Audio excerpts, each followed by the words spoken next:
library. Most people don't fail because life is hard. They fail because they waste their mind on what doesn't matter.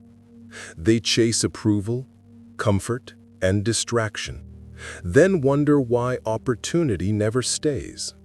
The real cost of a poor mindset is not money. It's the life you never build. Chapter 1. The Prison of Caring About Everything. Look around you. Everyone wants something from your attention. Friends want your time. Social media wants your insecurity. Ads want your desires. Society wants you to chase a lifestyle that benefits everyone but you. And without noticing, you become a prisoner. Not to a job, not to a government, but to noise. A poor mindset isn't about money. It's about mental chaos. It's the inability to choose what matters. It's caring about everything, therefore caring about nothing. The poor mindset tries to win every argument, impress every stranger, respond to every opinion, chase every trend. It feels busy, but it builds nothing. Let me ask you something. How many times have you felt stressed about things that don't improve your life? How often do you react automatically instead of deciding consciously? That stress isn't coming from reality. It's coming from your lack of selection. You're trying to solve problems that don't deserve your energy. A millionaire doesn't fix everything. A millionaire decides what is worth fixing. Here's a concrete example. Imagine two young adults with the same job, same salary, same city. The first spends their free time overthinking, comparing their life, consuming content, judging themselves, trying to look successful online. The second uses their free time to learn one skill, invest small amounts consistently, build one valuable asset. Same environment, different attention. 5 years later, the first one is anxious and stuck. The second one is calm and wealthy. Wealth didn't come from effort, it came from direction. A smart mind treats attention like capital.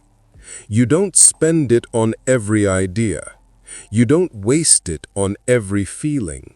You invest it where growth compounds. You stop reacting to everything. You start choosing. The secret is simple. Your attention is your real currency. What you choose to care about creates or destroys your future. Most people try to solve everything because they fear being judged. They defend their choices to people who don't matter. They worry about opinions that disappear in days. They chase validation like a dog chasing cars, and validation never pays rent. A millionaire mind understands something most people never learn. You don't need to be right. You don't need to be admired. You don't need constant comfort. You need clarity. You need priorities. You need peace to build something valuable. So you don't argue with fools. You don't react to noise.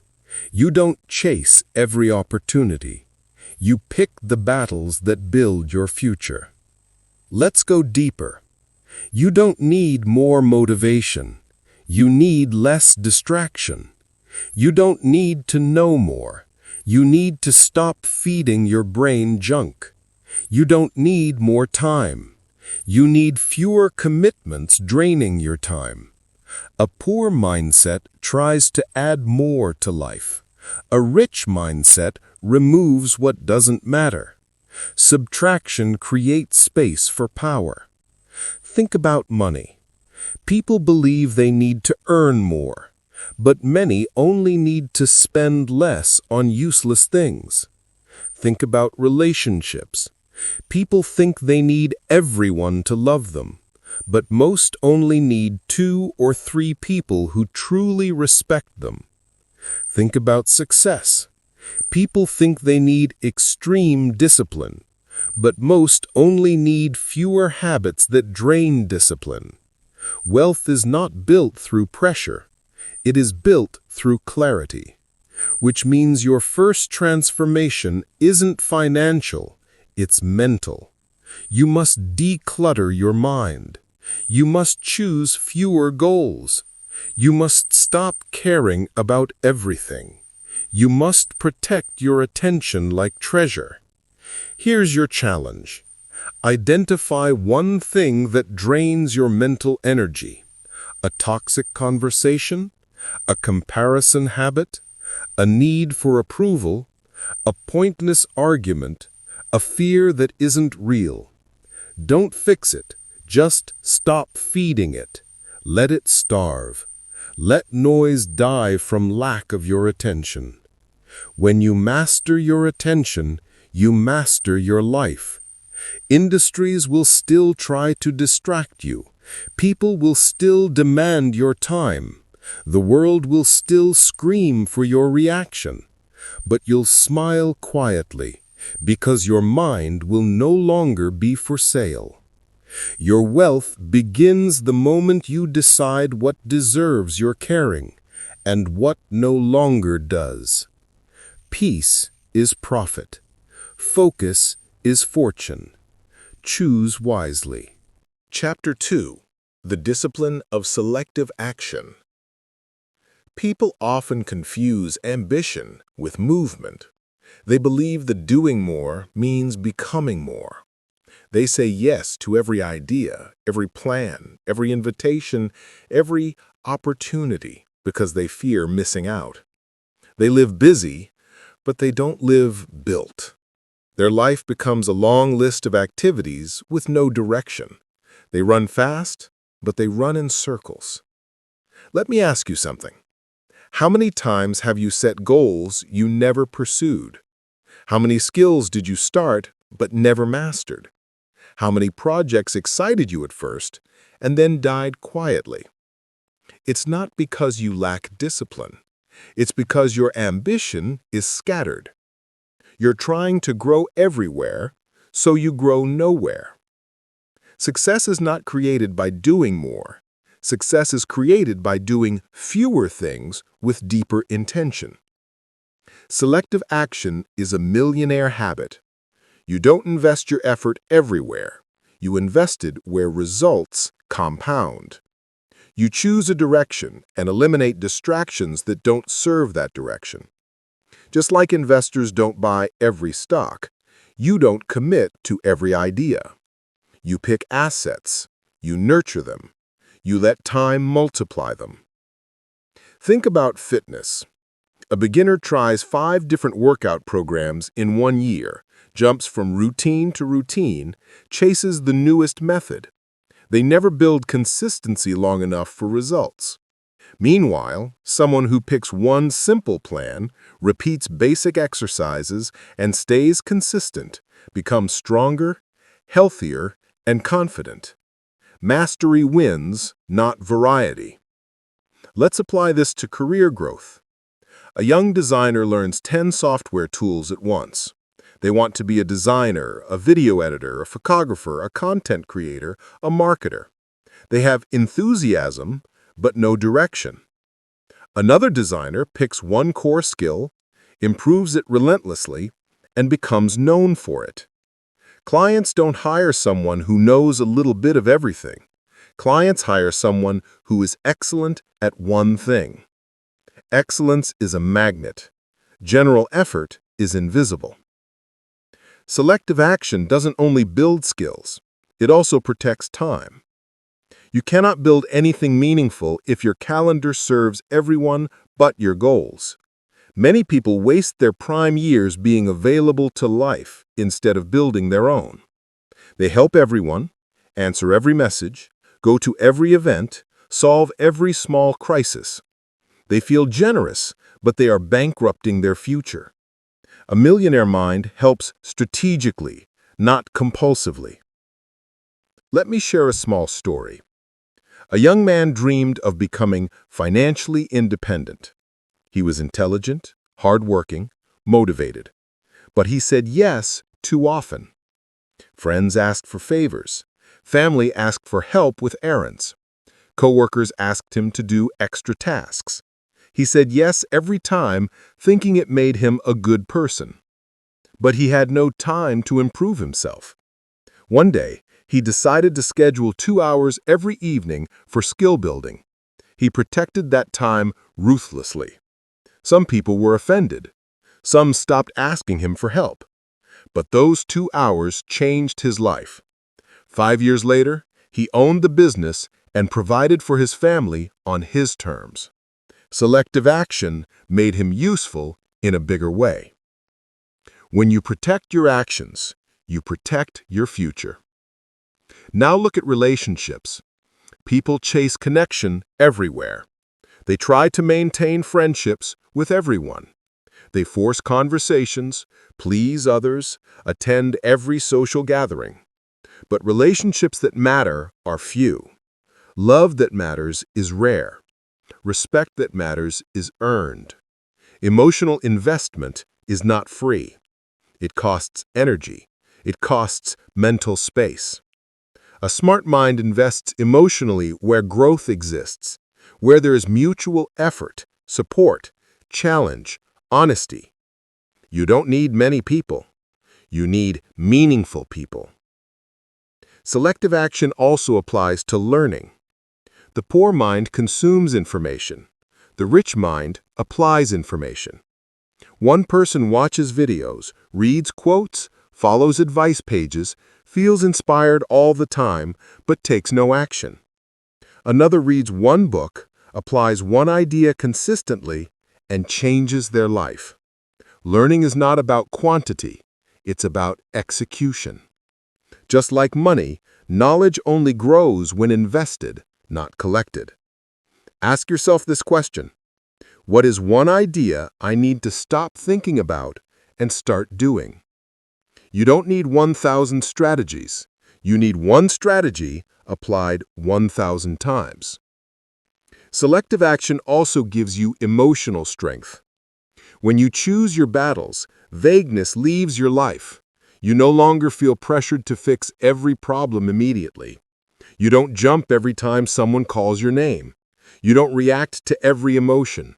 You choose what deserves effort, and effort stops being exhausting. This creates mental freedom. A busy mind collapses. A selective mind builds. Here's a practical exercise. Write down the 3 actions that would build your future the most. Not 10, just 3.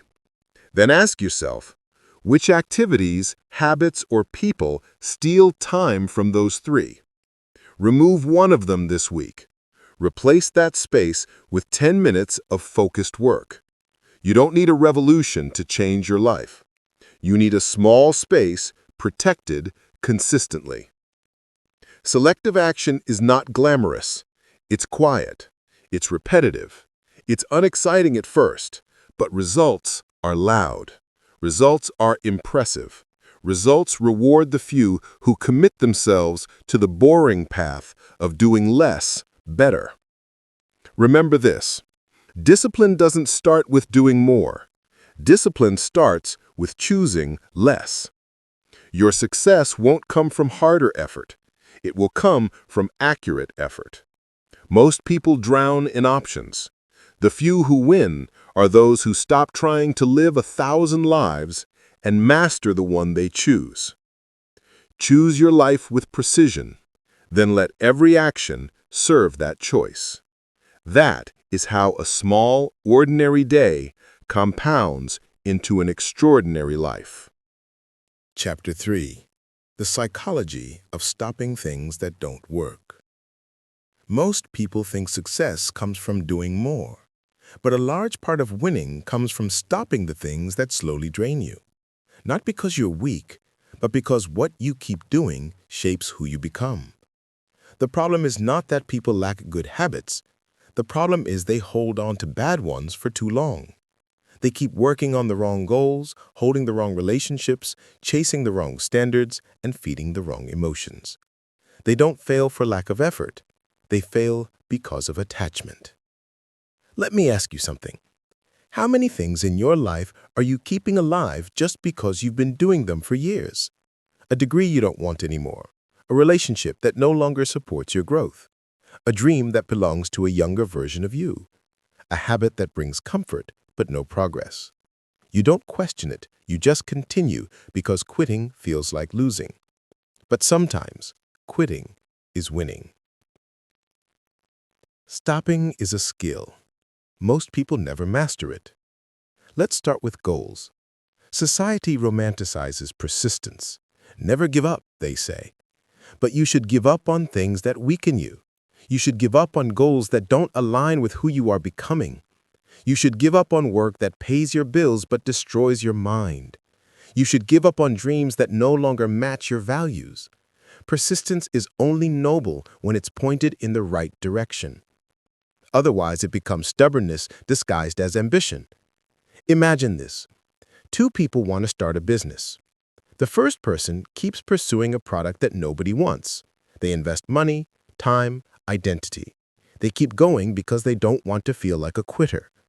The second person notices the market isn't responding. Instead of trying to force success, they pivot, study a new demand, change direction. Who becomes successful? Not the one who tried the longest, but the one who stopped at the right time. Stopping is intelligence. Stopping is awareness. Stopping is respect for your future. Now let's look at relationships. Some people stay loyal to the wrong people because walking away feels selfish. They stay out of guilt. They stay out of avoiding conflict. They stay because the past feels heavier than the future. But holding on to someone who drains your energy is like trying to build a house while someone quietly removes the bricks from behind you. Attachments can be expensive. They cost potential, they cost identity, they cost time you will never get back. A partner who doesn't grow with you will resent your growth. A friend who fears your ambition will criticize it. A family member who doesn't understand your journey will try to shrink it. You don't need to fight them or prove anything.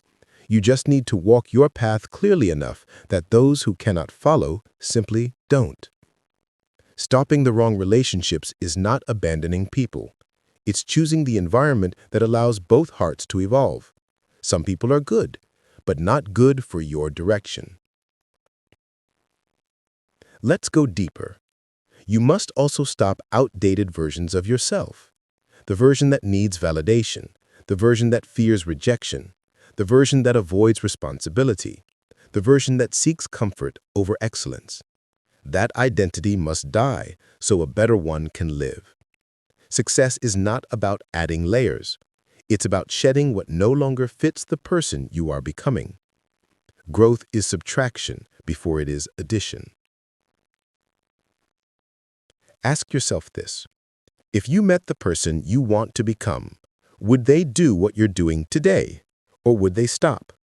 Would they stop procrastinating, stop gossiping, stop consuming every drop of content, stop chasing attention, stop holding on to fear?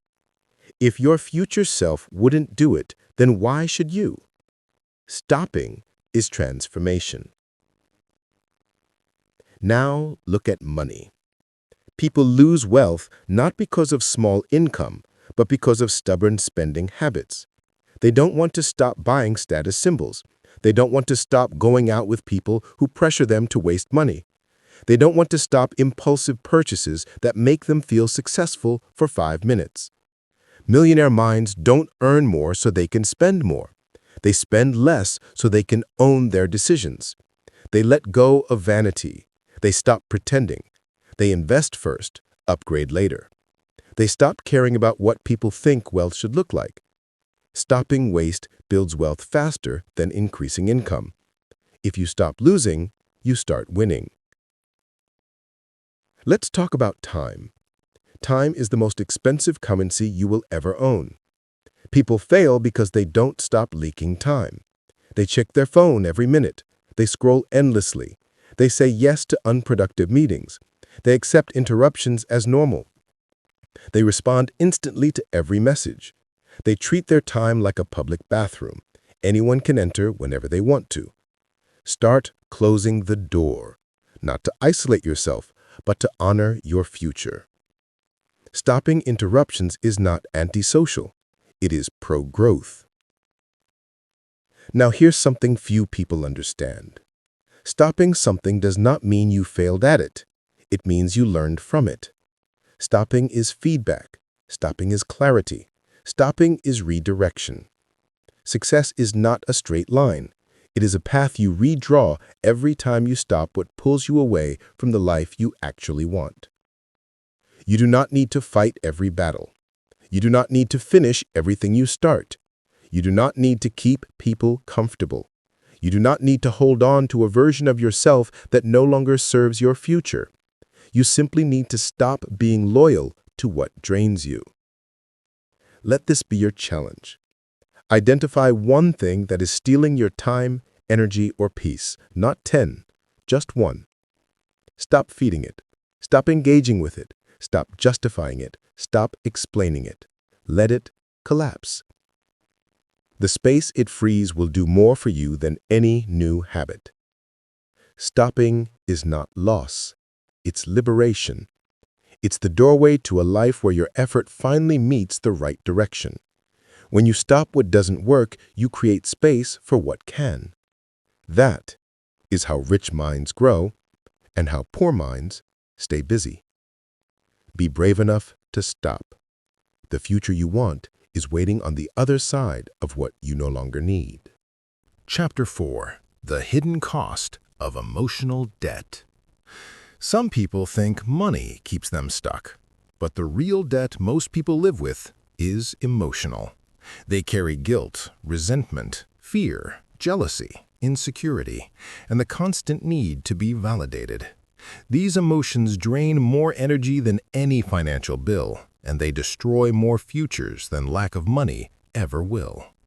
Before you build wealth, relationships, or success, you must stop living in emotional debt. Let's begin with a question. What do you carry that steals your energy without paying you back? Maybe it's the guilt of not doing enough. Maybe it's fear that freezes your ambition. Maybe it's anger towards someone who wronged you. Maybe it's the pressure to impress people who don't care about your life. Emotional debt looks invisible, but it behaves like a monthly payment draining your potential. Every moment you think about it, it costs you attention. Every thought you feed it, it gains interest. Before you realize it, a whole year passes and you worked hard with no progress. Not because you lacked skill, but because your mind was paying debt instead of building value. Let's look at guilt. Many young adults live under the pressure of expectations they never chose. They feel guilty for not pleasing parents, guilty for not becoming successful enough fast enough, guilty for not being perfect, guilty for choosing a path others don't understand. They try to meet expectations that were handed to them, not built by them. But guilt has no return. You can sacrifice your life to satisfy someone's standards, and they may still ask for more. That's emotional debt. You are paying without building anything of your own. You don't owe anyone a version of yourself that's dying inside. Now let's examine resentment. Many people hold on to old wounds as if they were treasures. They replay betrayals. They remember disrespect. They justify their bitterness. But resentment keeps you emotionally paying rent for a house someone else moved out of. The past should inform you, not imprison you. The millionaire mindset doesn't fixate on revenge. It invests in growth and lets time handle justice. You don't need to win against someone who is not part of your future. You win by outgrowing them. Anger, jealousy, and insecurity create similar emotional debt. Anger makes you react to things unworthy of your voice. Jealousy forces you to compare yourself instead of improve yourself. Insecurity makes you overthink every action instead of take action. These emotions steal the attention required to progress. Emotional debt turns intelligent people into passive ones. It makes ambitious people tired before they even start building. Let's put this into a real example. Imagine two colleagues starting at the same time. One of them keeps replaying every criticism, gets offended easily, fears judgment, and worries about what others think. Their mind is busy with emotional payments. The other focuses only on growth. They take feedback without pride. They ignore gossip. They look at competition with curiosity, not envy. They build skills. After 3 years, one feels drained, the other feels confident. Same workplace, different emotional load. Success doesn't require a genius mind. It requires a clear one. Now let's talk about relationships. When someone constantly expects attention, validation, explanations, and emotional labor without giving anything in return, they are creating debt. You are paying with your peace. Some people don't need to hurt you to harm your life. They just need to drain your energy. And if you don't set boundaries, you will finance their comfort with your future. You don't need to stop loving people. You need to stop financing emotional imbalance. Relationships that demand constant sacrifice become emotional bankruptcy. Healthy relationships have investments on both sides. Here is a practical rule to protect your peace. Whoever makes you feel guilty for choosing yourself is benefiting from your self-abandonment. If someone punishes you for having priorities, they don't want a relationship, they want control. Let them feel disappointed. Disappointment is temporary. Regret for a wasted life is permanent. Now let's apply emotional minimalism to ambition. Many people chase dreams not because they truly want them, but because they fear being ordinary, fear being judged, fear being left behind. They pursue goals out of insecurity rather than purpose. That's emotional debt too. You can achieve something and still feel empty if it wasn't built from alignment. A goal that doesn't belong to your soul will drain you, no matter how successful it looks on paper. Build a life that feels right, not one that just looks right. The psychology of emotional wealth is simple. Your attention must serve your growth, not your wounds. Your energy must build your future, not repair your past. Your decisions must follow your values, not your fears. Here's your challenge for this chapter. Identify one emotional payment you've been making for too long. Is it guilt? A person? A memory? A fear? A habit? Don't fix it all at once. Just stop feeding it. Break one emotional contract. Free one piece of your mind. Clearing emotional debt doesn't make life perfect. It makes progress possible. And in that clarity, your actions finally compound. Your peace stops leaking. Your ambition feels lighter. Your future grows faster. Wealth begins with ownership of your mind. Protect it with the same respect you would give to your most valuable asset, because it is. Everyone wants to look impressive. They want applause for trying. They want recognition for growing.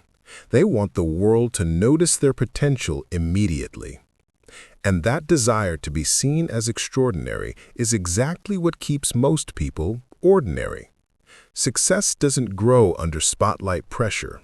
It grows in the dark, slowly, quietly, patiently. Wealth, mastery, peace, discipline, confidence, they are built when nobody is watching. Let's begin with a hard truth. You don't become exceptional by seeking to appear exceptional. You become exceptional by being willing to look unimpressive for as long as it takes to build something substantial. Think about beginners.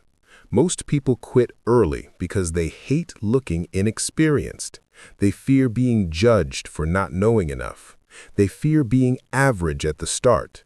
They fear being unseen. So they never make it to the phase where they could actually become great. Their ego chokes their progress. Here's something you must understand. The ego hates slow growth. It hates being a novice.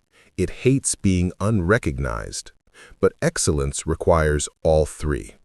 Every skill has a season of invisibility. Every business has a season of doubt. Every transformation has a season where people think you're going nowhere. If you avoid that season, you avoid success entirely. Let me share a simple story.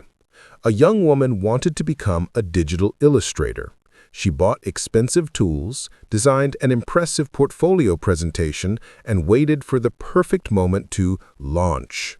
She wanted to debut like a prodigy. The pressure crushed her. She stopped drawing for 3 months. Then she met an older artist who told her, "You're not an artist because people admire you. You're an artist because you draw." The next day, she posted a simple sketch. Nothing extraordinary, just honest effort. She kept doing that daily. 1 year later, she was making a living from her work. Her breakthrough didn't come from being impressive. It came from drawing when nobody cared. Ordinary consistency beats extraordinary intention every time. Let's talk about careers. Many people try to climb too fast. They want promotions before competence. They want leadership before humility. They want praise before contribution. They collect skills superficially to look accomplished instead of mastering one skill deeply enough to be irreplaceable. The world doesn't reward those who look busy. It rewards those who build value. In relationships, the same principle applies. Some people perform kindness for approval. They help to be admired. They pretend to be perfect. They hide their insecurities. But real respect comes from honesty, not performance. Real attraction comes from authenticity, not perfection. Real connection comes when you stop trying to impress and start living in alignment. Let's go deeper. Trying to impress is emotional debt. It forces you to live for other people's reactions instead of your own growth. You start choosing relationships you can show off instead of relationships that support you. You start chasing a lifestyle for its aesthetics instead of its alignment. You start measuring yourself by applause instead of progress. The greatest freedom is this: you no longer need to look successful to become successful. If you want to build wealth, you must be okay with looking broke while you invest. If you want to develop mastery, you must be okay with looking like a beginner. If you want a strong mind, you must be okay with being misunderstood for the right reasons. Ask yourself a simple question. Are you chasing achievement or are you chasing admiration? One builds your life. The other feeds your ego while destroying your potential. Here's a practical exercise. Think of one skill or project you want to grow. Commit to working on it privately, without announcing anything, without trying to impress anyone, for 6 months. Let your only goal be improvement, not recognition. Don't measure progress by validation. Measure it by discipline. Your life will change more in those 6 months of silence than in 5 years of trying to look impressive online. Silence is a multiplier. It allows focus. It destroys distraction. It kills comparison. It grows results. When you build quietly, people see the outcome, not your insecurity. They see your achievement, not your ego. They see your value, not your ego. Most people want to skip the invisible phase. That's why most people never change. Don't protect your ego. Protect your growth.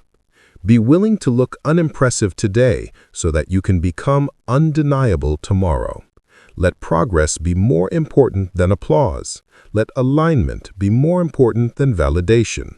Let the future version of you be the proof, not the performance. You don't need to shine now. You need to build now. The spotlight will come when it's earned by value, not demanded by pride. The world pays attention to those who produce results, not those who demand recognition. So here's your challenge. For the rest of this journey, focus on becoming, not performing. Do the work the audience never sees. That's where the real transformation lives. That's where identity is built. That's where the rich mindset separates from the loud one. Be comfortable being unseen. That's how legends are made. You lose more opportunities trying to be liked than you ever will by being misunderstood. When your goal is approval, you negotiate against yourself. You shrink your ideas to avoid judgment. You walk on eggshells to protect other people's comfort. You sacrifice ambition to look humble. You bury your truth to look polite. And little by little, you become a stranger to yourself. Let's start with a brutal truth. The fear of being disliked has killed more dreams than failure ever did. Think about how many choices people make out of fear. They choose safe degrees to please their parents. They stay silent in meetings to avoid criticism. They date certain types of people to look respectable. They avoid starting businesses because they might be judged. Approval becomes a prison, and most people never escape it. But here's the twist nobody tells you. The moment you stop needing to be liked, your decisions become powerful. Your words get clearer. Your direction gets sharper. Your life gets honest. You stop selling your identity for validation. Let's talk business. Some people are scared to raise their prices because they don't want to look greedy. They apologize for their ambition. They discount their skills like they're doing others a favor just by existing. But the market doesn't reward modest presentation. It rewards unapologetic value. The more you fear being disliked, the more you undercharge, overwork, and burn out. In relationships, it's the same. Many people confuse being liked with being loved. They bend their boundaries to stay agreeable. They avoid saying no. They tolerate disrespect to avoid conflict. They stay in situations that drain their energy simply because they don't want to upset others. But love without boundaries is slavery. Respect is earned through clarity, not compliance. Even in personal growth, the fear of being disliked is a trap. People hide their goals so they won't look too ambitious. They minimize their personality so they won't seem too confident. They minimize their dreams so they don't make others uncomfortable. But shrinking yourself is not humility, it's self-abandonment. Let me give you a story. A young man started a small clothing brand. His family mocked him. His friends made jokes about his designs. He hesitated, thinking maybe they were right. For a year, he stopped promoting himself. He tried making designs everyone would like. His brand died. One day, his mentor asked him, "Who are you building for? Your vision or their approval?" That question woke him up. He started creating pieces that reflected his real style, not the crowd's opinions. 2 years later, the same people started asking him for discounts. He smiled, not out of revenge, but out of clarity.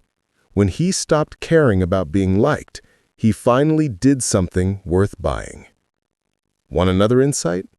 People respect you more when you're willing to be disliked. They trust someone who doesn't beg for approval. They listen to someone who speaks honestly, not strategically. They admire those with standards, even if those standards make them uncomfortable. Influence doesn't come from pleasing everyone. It comes from standing for something. Let's make it practical. Here are behaviors to shift if you want to live freely. Stop apologizing for your standards. No is a full sentence. You don't need a speech to justify it. Stop asking permission to grow. Improve your life without waiting for support. Results are the loudest explanations. Stop explaining yourself to people who don't listen. Some minds are not looking to understand you. They are looking to judge you. Save your breath. Stop trying to manage how others see you. You are not a brand manager for other people's insecurities. Here's a powerful exercise. For 1 week, say exactly what you mean with respect without softening your truth just to be liked. Don't attack. Don't perform. Don't seek reactions. Just express your truth clearly and calmly. You'll notice something surprising. The world doesn't fall apart. Your confidence grows, and the people who belong in your life adjust to it instead of fighting it. Not everyone is supposed to like you. Not everyone deserves access to you. You are not here to decorate someone else's comfort zone. You are here to build a life that feels true. Let's go deeper. When you stop caring about being liked, you finally choose based on values instead of pressure. You choose your career because it aligns with your gift, not because it impresses people. You choose partners based on character, not aesthetics.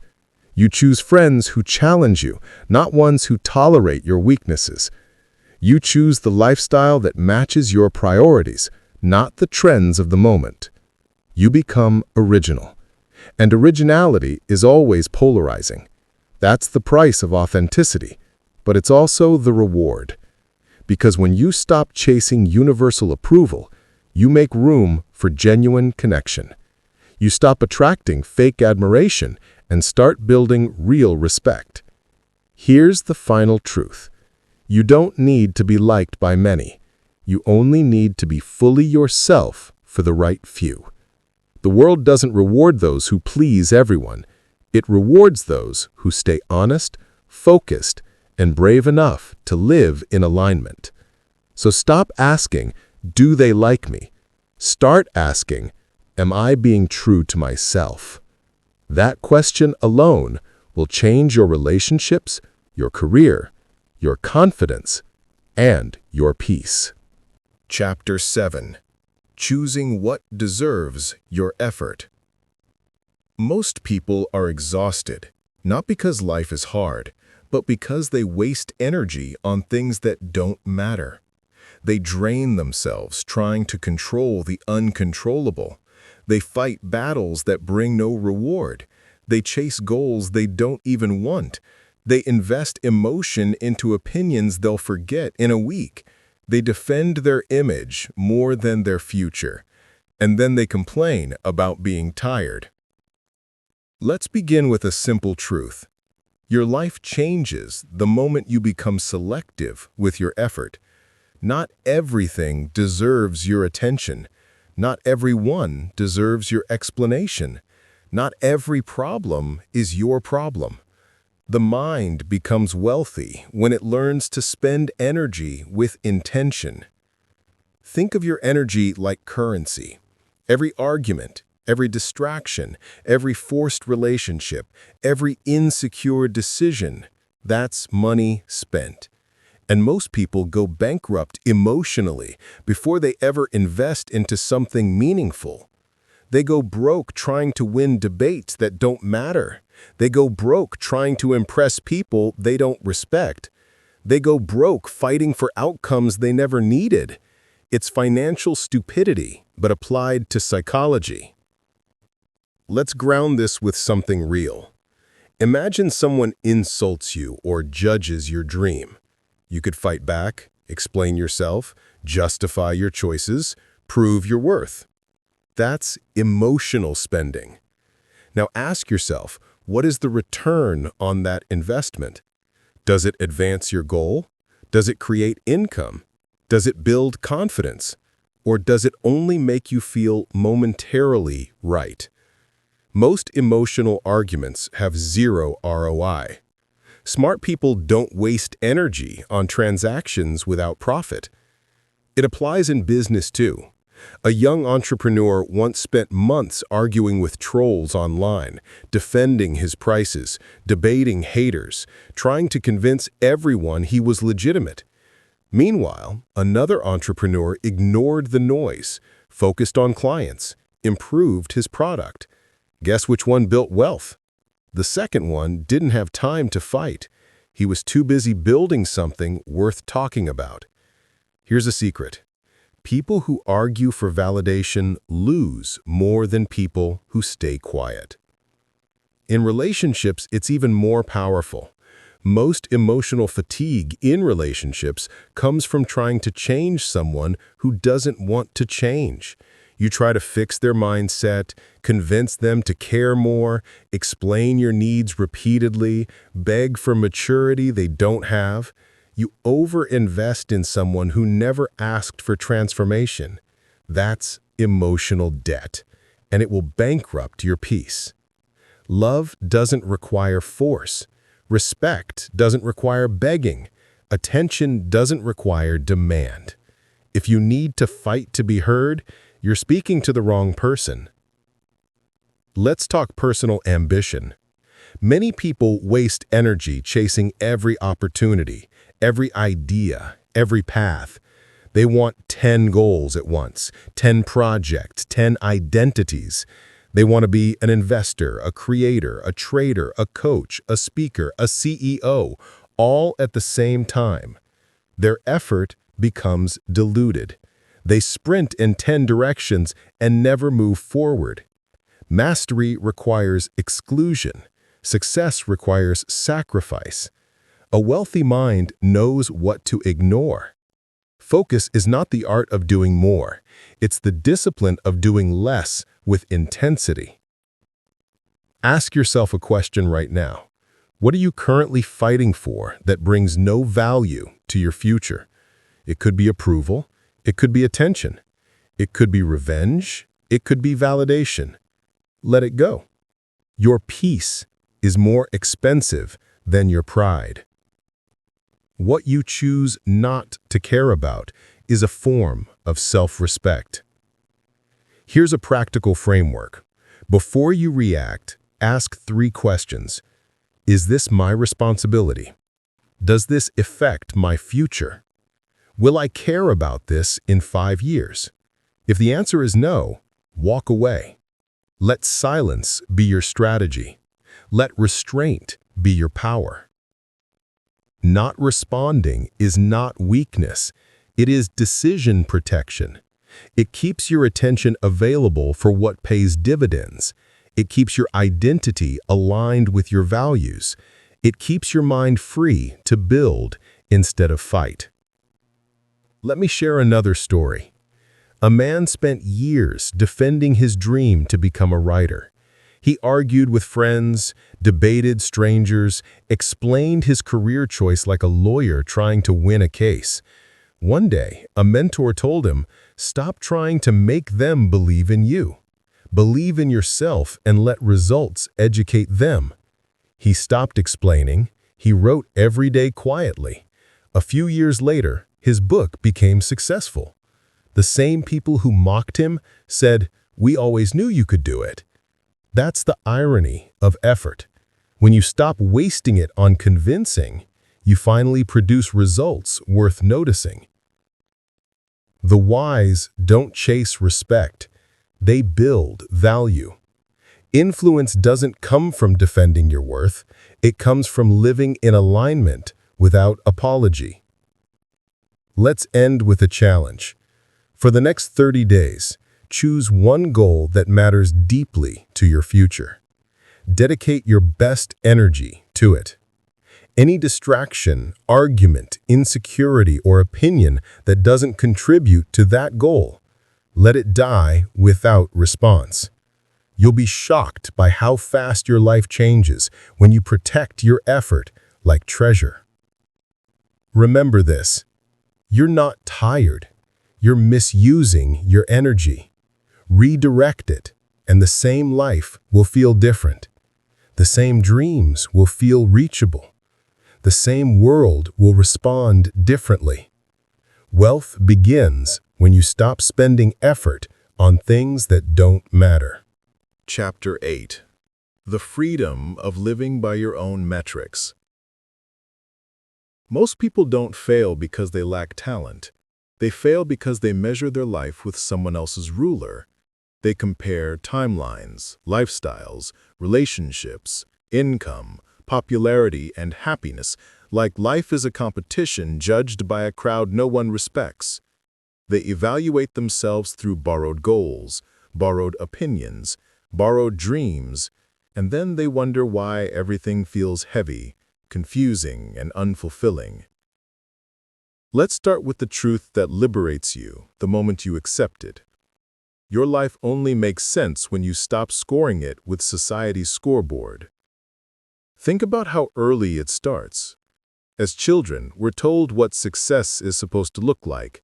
Get good grades, go to a respected school, get a job people admire, earn enough to show off, marry someone impressive, buy things that reflect status. That's the script. And most adults never question it. They just race to complete a storyline that wasn't even theirs. But a life built for applause will choke your authenticity. Your purpose will suffocate under expectations if you don't decide what success means for you. Let's talk money. Some people work jobs they hate just to look like they're doing well. They wear status like a costume. They buy cars they can't afford. They take vacations for pictures, not peace. They measure their worth in currency instead of character or choice. True wealth is not how much you spend to impress others. It's how much freedom you can buy for yourself. A millionaire with no autonomy is poorer than a quiet freelancer who wakes up when they want and does work they love. Wealth measured purely in numbers is a shallow scoreboard. Now look at relationships. Many stay in relationships because they look stable on the outside. They care more about appearances than connection. They choose partners who make them look accomplished instead of partners who make them feel understood. They edit themselves to fit a narrative of perfect couple. But love built for public display doesn't survive private truth. The happiest relationships aren't glamorous. They're honest, growing, imperfect, but aligned. The only valid metric in love is, does this relationship expand who I am, or does it shrink me? Let's talk ambition. Some people chase goals not because they desire them, but because they're afraid of being seen as unambitious. They pursue what's trendy, what looks admirable, what others glorify online. But true ambition is not loud. It's aligned. It's not about chasing more. It's about pursuing what matters. There's a story I love. A young man worked in a tech company with a high salary and prestige. Everyone congratulated him. He was successful, yet he felt empty. On weekends, he built furniture in his garage and felt alive doing it. One day his friend asked, "Why don't you do this full-time?" He responded, "Because people would think I threw away a good career." The friend smiled and said, "Whose life do you want applause for? Theirs or yours?" That question shifted everything. Today, he runs a small woodworking business and wakes up excited every morning. His income is modest, but his peace is priceless. He didn't downgrade his ambition. He upgraded his metrics. Let's make this personal. Ask yourself right now, how do you measure your life? By money? By attention? By productivity? By comparison? Or by fulfillment, freedom, meaning, alignment? Most people sacrifice the life they want for a version others respect. They trade authenticity for admiration. But admiration built on pretending is a prison. Freedom begins when you define your own metrics. Here's a practical framework to choose metrics that actually serve you. Measure progress by alignment, not applause. If what you're building is true to your values, you're winning, even if nobody understands yet. Measure relationships by growth, not image. If the relationship supports your evolution, it's valuable, even if it's unconventional. Measure success by freedom, not status. If you control your time and choices, you're richer than most people chasing relevance. Measure self-worth by identity, not productivity. You are not a factory.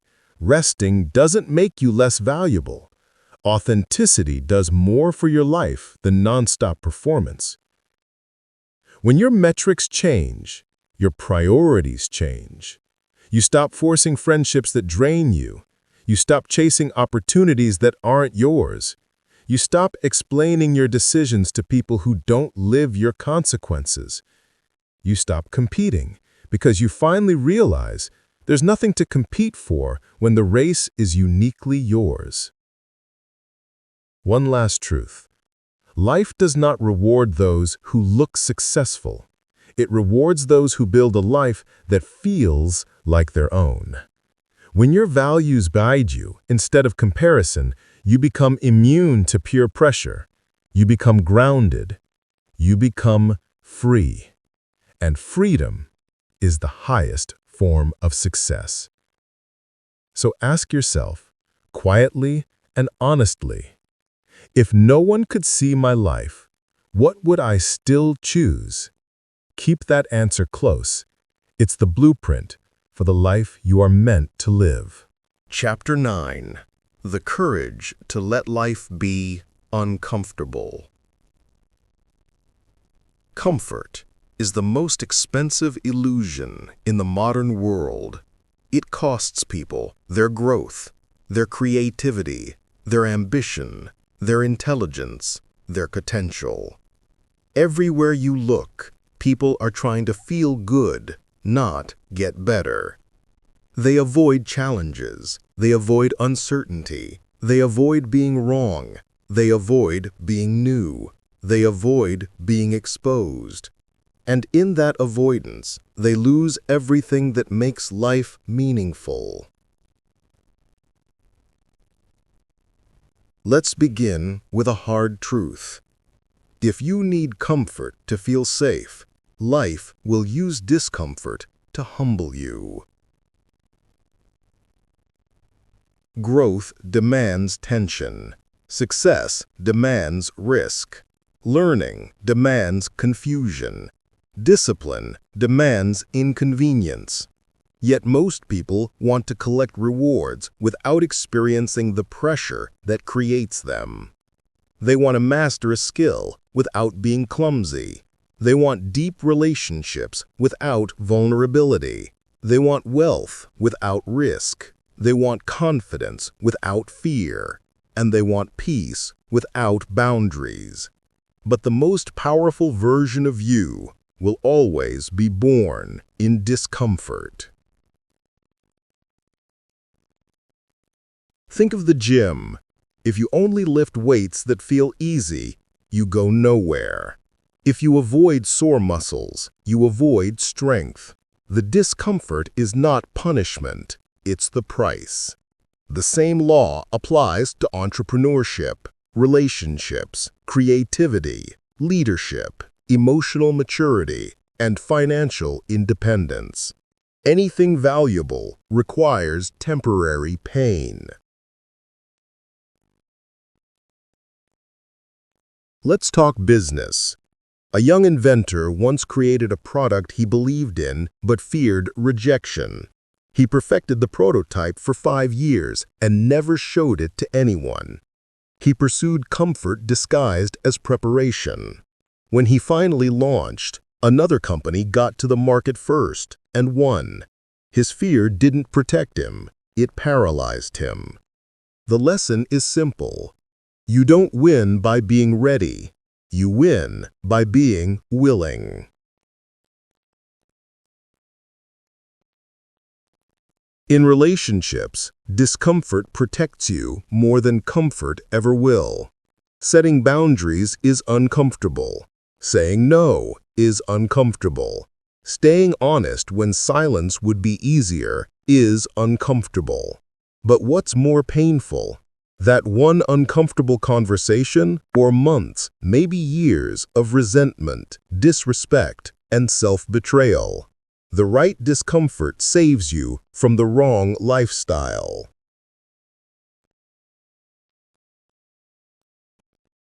Let's talk identity. Growth requires shedding your old self. That's deeply uncomfortable. You will outgrow people, opinions, habits, environments, and even dreams. You will disappoint those who preferred your smaller version. You will feel lost temporarily. That's normal. You're not failing. You're upgrading. Let's go deeper. People fear discomfort because they think it threatens them. The truth is the opposite. Comfort threatens your future. It weakens your resilience. It dulls your awareness. It makes you dependent on the familiar. It convinces you that safety comes from avoiding effort. But safety comes from capability, not comfort. The more you grow, the more secure you become. The more you avoid discomfort, the more fragile you become.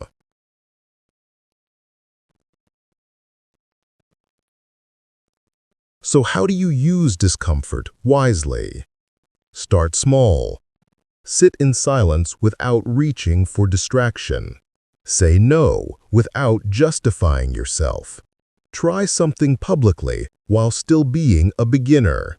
Ask for feedback you don't want to hear. Invest your effort without expecting validation yet.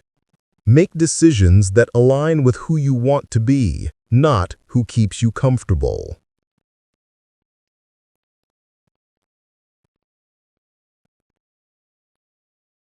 Think of discomfort as a compass. If something scares you because it threatens your ego but grows your potential, move toward it. If something feels comfortable because it makes you small, move away from it. Discomfort isn't there to punish you. It's there to reveal the next version of you.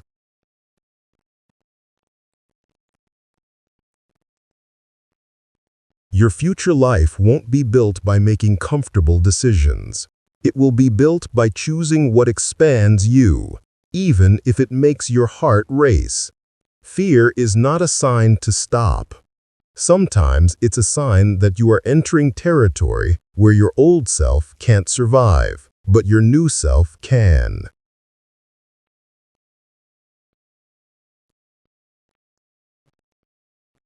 The richest minds are not brave because they feel no fear. They are brave because they don't let fear choose for them.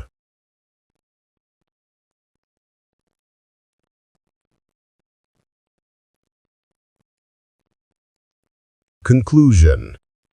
A meaningful life is not built by avoiding pain. It's built by choosing meaningful struggles instead of meaningless ones. It's built by protecting your energy, defining your metrics, caring less about approval, letting go of what doesn't serve you, living misaligned with society but aligned with yourself. When you stop running from discomfort, you finally build a life you don't need to escape from. You don't need to be fearless. You just need to stop letting fear negotiate your future.